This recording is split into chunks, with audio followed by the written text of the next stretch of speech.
Hi, it's Natalie here. Now, I know that many of you are experiencing negative feelings through these isolation times. But instead of letting ourselves get dragged down into the dark depths of a challenging situation, why not make use of our own personal power and personal growth tools to pull ourselves up and into the light? So here are 7 of my best tips that will help you to do just that.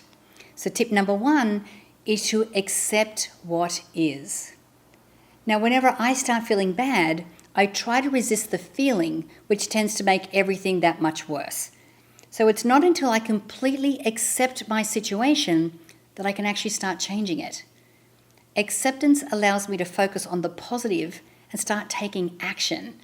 And it can be as simple as taking responsibility for your own life.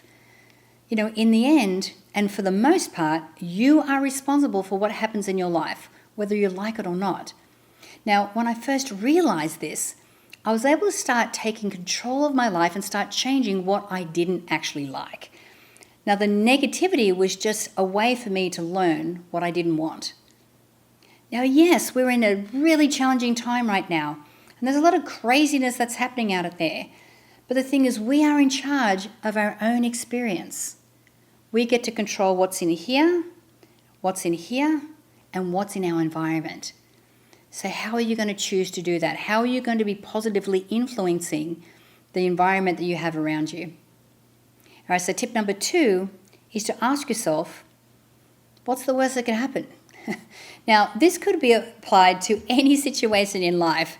Writing down the problems that you have is much easier for you to solve them, and then you can just let them go. Now, I remember just a few weeks ago, the worst thing that could happen is that we'd be in isolation and have to stay indoors. Okay, so we've got through this, so maybe we can get through many other things as well. Now, this is especially true because if you write down what your challenges are and what the worst that can happen is, you can accept the worst. And the emotional charge that you have around that challenge will absolutely vanish. Now, this can be as simple as writing down your problem with the worst that could happen alongside of it, much like pros and cons lists. So on one side, you have what the challenge is, and on the other side, you have all the things that are the worst case scenario that could possibly happen. Probably happen, most likely won't happen. But if you don't think you can accept the worst, then you should reconsider if you really want to go down that path. So follow your heart and your intuition. Now, if it's something out of your control, like what we're living in right now, it's important not to let it take your power away. Use your instincts and knowledge around the law of attraction and self-growth to come from a place of peace rather from reaction and from fear. And come from a place of grace and centeredness where you can have a choice on how you're choosing to respond. Okay, so tip number 3 is to ask for help. So many of us believe that it's a sign of strength to be able to go it alone and do it by yourself. But the truth is that the fundamental nature of being human is to be in a relationship with others, even in times of isolation when we all need each other to lift ourselves up. Now, that being said, it's critical to ask for help when you actually need it. Now, you may feel like you don't necessarily need advice or feedback about your situation. Now, if this is the case, simply asking a friend to sit, to listen, and to bear witness while you share what's in your head or your heart can be extremely therapeutic. Now, don't be afraid to reach out to others for help. And when you do, you often give them a tremendous gift as well, as most people get an enormous sense of satisfaction from being able to contribute to others, even if it's in the smallest of ways. So if that's the way that you feel when you get to help others, don't rob others of having that feeling as well. Okay, so tip number 4 is to change your focus. So instead of focusing on what's bad about what's happening, or worse yet, by asking yourself, why is this happening to me? Shift your focus to what's good about the situation.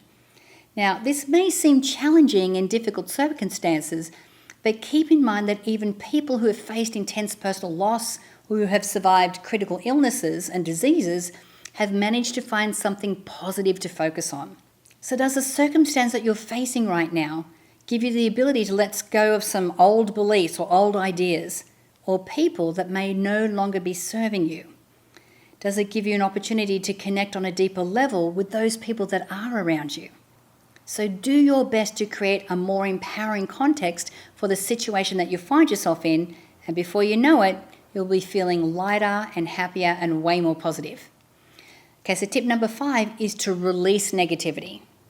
So your thoughts and your stories create your reality. So the thoughts that we think and the stories that we tell ourselves about the events that we're experiencing determine how we feel. Now, there is always a thought behind every feeling. Now, there are some great tools out there that can really help you to release negativity during tough times. Now, some of my favorite ones are like EFT or emotional freedom techniques, and of course, visualization. Now, they are all designed to bring peace of mind into your life. And I suggest that you listen to your intuition and start with one of them. In fact, if you go to the description below, you'll find a great visualization exercise that can help you raise your vibration almost instantly. So make sure that you click on that link. All right, so tip number 6 is to help others.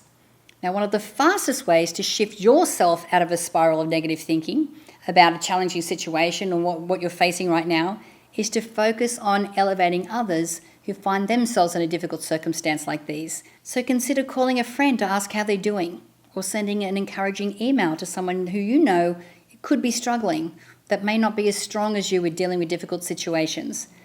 So doing what you can to help others will not only benefit them, but it will also shift your focus to contribution and gratitude, which will help to alleviate stress and anxiety and sadness or feelings of stuckness in your present situation.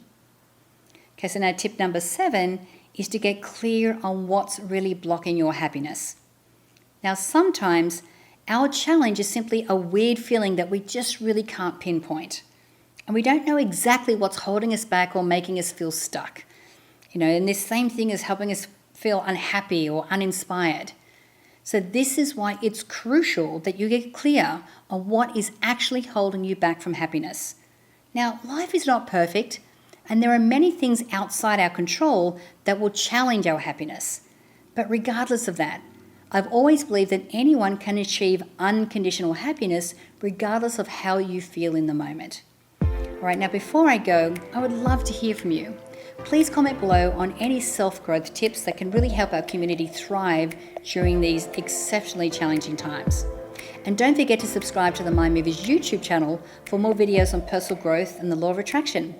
My name is Natalie Ledwell. Thank you for watching, and bye for now.